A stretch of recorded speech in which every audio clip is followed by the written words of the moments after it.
Hi dear children, good morning. I'm Jayashree, your new English teacher. Welcome to grade 9 and today we are going to have an introduction class because this is a new year and you are going to face the NCERT textbooks and the NCERT CBSE board exams and all. First of all, before beginning the class, I would like to welcome you all to this new academic year and to welcome you to make a better performance this year, okay? Welcome you all. Now listen, we'll go for the examination pattern of CBSE textbooks. And grade 9, you will have an 80 marks examination. For that, there will be 3 parts. Reading will be the first part. Reading will be section A and it will be carrying 20 marks. And section B will be writing and grammar together actually. Writing and grammar together, it will be 30 marks. And the section C will be literature part and there you will have to go for the literature textbook. Literature textbook and the supplementary reader together you will have to carry 30 marks and total it will be 80 marks and then 20 marks are there for internal examination which is totally notebooks 5 marks and ASL is there for another 5 marks. Subject enrichment activities are there, which means all the activities which you are doing in the class, the discussion, debate, quiz and the assignments, project, all those minute things will be valued then and there at the same time and the marks will be awarded at the same time and the total of that marks will be taken for the final assessment also. Notebook also is the same way, ASL also going on as a continuous process of evaluation. Be very sure that you are participating in all the activities very actively and pleasant. Make sure that you are doing very productive works, okay? Now, we will go for a detailed discussion of these questions. First one is reading. Here you will have 2 passages. 2 passages. First passage will be which it will carry 300 to 350 words. You will have 8 marks. That will be objective type questions, 1 word or 1 sentence questions. All those will be objective type. So, first passage will be 8 marks out of 20. Now, the second passage automatically will be for 12 marks. It will be a passage of having 350 to 400 words and it will be carrying 12 marks as I told you, which will include objective types, multiple choices and then short answer type questions also. All these together will carry 12 marks. That's what is the reading passage, which means question number 1 and 2 are the 4 reading passages. This is the pattern of your question paper actually. Now we'll go for the writing and grammar section and before starting for the grammar section, we'll go for the writing section. Your first question will be question number 3 and then the second question will be question number 4. Okay. The third question, it can be an informal letter, a diary entry or writing a descriptive passage or something like that. There you will have to go for 10 marks. It will be around 150 words or something like that you have to write there. And then the fourth question will be writing a story, developing the given hints into a story. There will be some ideas or a rough sketch given of the story. You have to develop it and make it into a beautiful story using your creativity, imagination, all those things. That's what is the question number 4. Here also you have to write up to 150 words or something like that and the question will carry 10 marks each. Now the writing section will be 20 marks. Now we will go for grammar section. There you will have 2 questions, question number 5 and question number 6. Question number 5 will be gap filling exercise, an editing exercise, or a closed passage. All those things will come for question number 5, and question number 6 also same way, writing the grammar section only. And then comes this here, question number 5 will be a 4-mark question, and question number 6 will be a 6-mark question, total 10 marks. Okay. Now together this will carry 30 marks for writing and grammar section. Be very sure about it. Now here comes the literature part.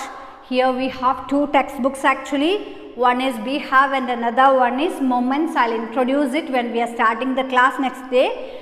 Now we'll go for the questions here. Now till 6th question is over. Hope you do check that. Now we'll go for 7, 8, 9, 10. These are the 4 questions which are coming under literature part. And then question number 7 is short answer type questions. Here there is an extract taken from the text. Actually we have 2 texts, I told you. One is Beehive and another one is Moments. Okay. This is the main text actually, and the supplementary reader is Moments. Okay. This first question number 7 comes from Beehive actually. There may be a small portion of the story or the prose or poem or the play. These all sections are coming in Beehive text. Any of these lessons, a small extract, a small portion will be taken from the lesson directly, and that portion will be given there in the question paper. On the basis of that portion, some questions will be asked. Okay, there will be 2 questions which will carry 2 marks each. Now question number 7 will have 4 marks altogether. Okay. Now comes the next one, question number 8. Here actually you have to go equally divided into Beehive and Moments, because here you will have to face 8 questions. 5 questions will be there from Beehive and 3 questions will be there from Moments. From the 5 questions from Beehive, you have to answer any 3 of them. Okay. Total 5 questions are there from Beehive. From that you can answer any 3 questions. That will be carrying 2 marks each. It will be short answer questions. Same way from Moments, there will be 3 questions. From that you have to answer any 2. That also will be short answer questions which will be carrying 2 marks each. Okay. That's what is the major thing. And then comes here we have to go for 10 marks, because 5 question answers, and we will get 2 marks for each question, and here total you have to go for 10 marks. And question number 9 is exclusively from Beehive text. This will be a long answer question. You will have 2 questions. Any one of them you can attempt exclusively. That will be a long answer question. You have to write it for 8 marks actually. And that 8 mark question you have to write from 100 words to 150 words. And here comes the 10th question and the last question. This question is exclusively from the text Moments actually, and here also this is a long answer type question which carries 8 marks. Same like 9, question number 9 we have to go for actually a 150 words, 100 to 150 words answer, and at the same time we have to go for a very long answer also for question number 10. This is all about the question number pattern. Now I have to go deep into the grammar part which we are going to discuss. That's already given here in the chart paper. Have a look at the chart paper.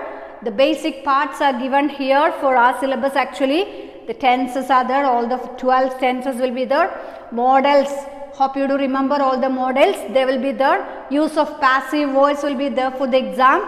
And then reporting speech. For reporting speech, these 3 categories will be specially highlighted: commands and requests, statements and questions.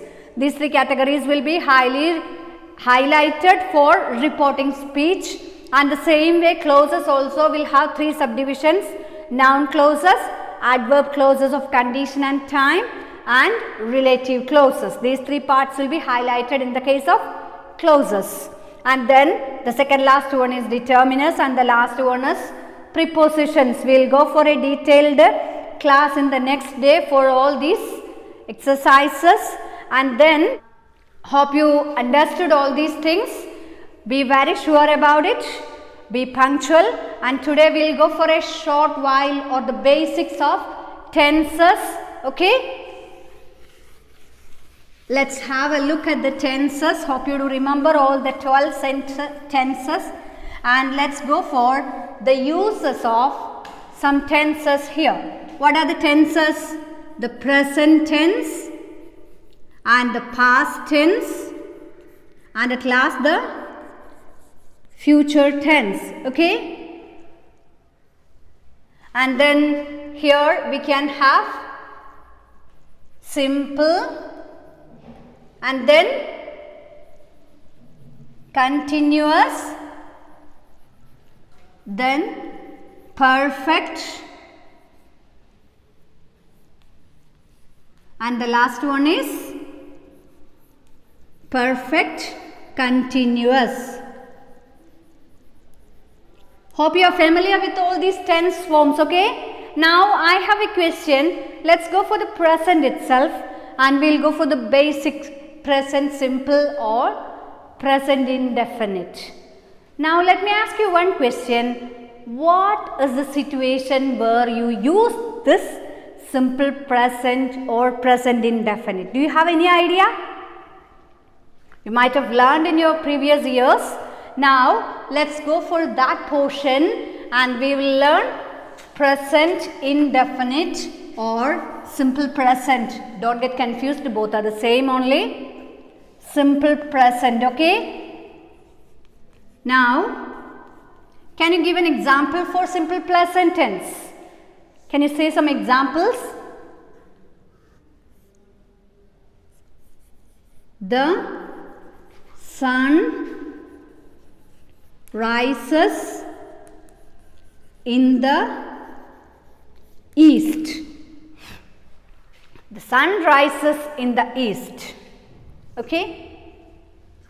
The sun rises in the east is the most common example of simple present tense. This shows that the most simple expressions of the basic expressions of the language are coming under simple present tense. Okay. Now we will go for the usages of simple present tense. Okay. Which all situations we are going to use this? That's what is the question. Now we will see the first one is explaining a habit. What's a habit?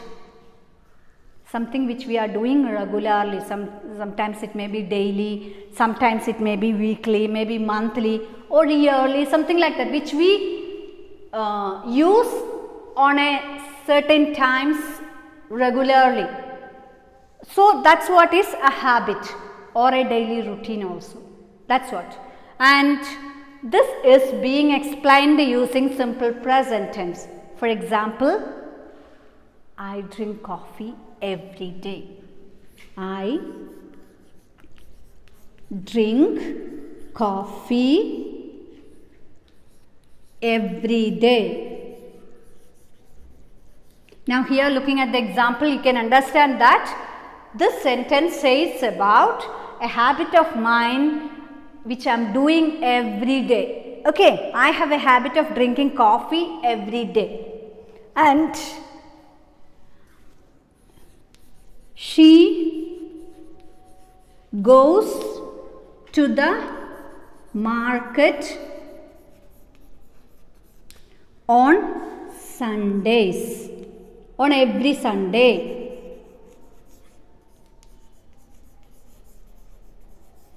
Okay, now look at the second example. She goes to the market on every Sunday. What is the difference between this and this? This is a plural verb and this is a singular verb. Hope you know the difference between those two. And now listen, when we are going for something which we are doing on a same, what we will say, duration, on an equal duration time, we will be using simple present tense that shows a habit of us. Okay, hope you are clear with it. Now the first one is showing a habit and the second one is to state a truth. Okay, the first one is a habit and the second one is to go for a truth. Okay, now what all type of truths are there? There are mainly two type of truths. One is a permanent truth and the second one is a temporary truth. What's a permanent truth? My father is always only one person. That's a permanent truth, isn't it? My father is Mr. Keshavan Namboothiri. That's a permanent truth. But at the same time, the Prime Minister of India is going to be a temporary truth. Yes, Narendra Modi is the Prime Minister of India, is going to be a temporary truth. Why it happens so? Because the permanent truth means permanent and temporary. Okay, the permanent truth will be remaining the same for the entire time, but the temporary truth, it will be changing when time goes ahead. That's what is the problem actually. When time moves, when years passes, the temporary truth will change. For example, for the time being, the Prime Minister of India is none other than Narendra Modi. But later, soon after 5 years, we cannot expect that the same person will be standing in the same position. And another example, our Chief Minister of Kerala, Pinarayi Vijayan. That's a temporary truth actually. After another one more year, when the election comes, we cannot predict what is going to happen. Those things are coming as temporary truth. And the permanent truth is which stays for a long time. Hope you are clear with the truth also. Okay, these are the two important things which we are dealing with when we are dealing with the simple present tense, and the rest of the tense parts we'll discuss another day because it's time going on. And thank you for listening to me. Hope you enjoyed the class, and we'll go for the literature part the next day. Hope you all got the textbook. Be very sure that you are coming for the next class with your textbook, okay? And I wish you all the success for this academic year and a wonderful result after the exams. Thank you. Have a nice day.